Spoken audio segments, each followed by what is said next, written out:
Imbinsa-binsa ti Department of Education dagiti addangda katinulong dagiti nagduduma a sektor ken ahensya tapno maipasigurado ti seguridad ken kinatalged dagiti estudyante ken manursuro iti uneg ken ruar ti pagadalan iti Region 1. Detalye iti report ni Bridget Marcasi Pangusfian.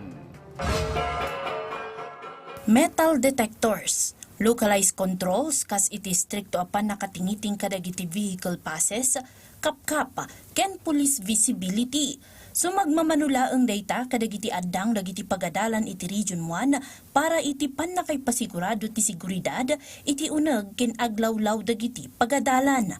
Kagidan iti panagyaman ti DepEd Region 1 iti koordinasyon ti tunggal maysa para iti seguridad dagiti learners nakiddaw ti kooperasyon para iti panagtungpal kadagiti pulisiya a maipatpatungpal para iti daytoy. Dahil kulang yung metal detector, yung ibang LGU sa atin ay nagbigay ng pambili or nag-provide sila ng metal detector. Nakita ko rin sa mga nabisita kong school, yung nagbigay din ang LGU at saka yung presence ng barangay officials at PTA. Sila na po yung nag-act na to assist the security guard.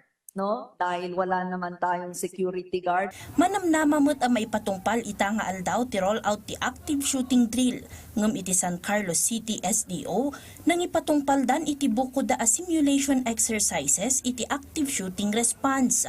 Iti matlawag SDO nakaplano ti panakaipatungpal ti bombing incident ken bomb threat drill, active shooter incident drill ken stabbing incident drill iti sumagmamano a pagadalan ijay lawag.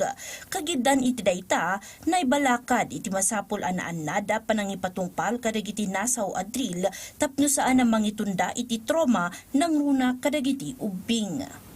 I think the active shooters drill should also be studied carefully.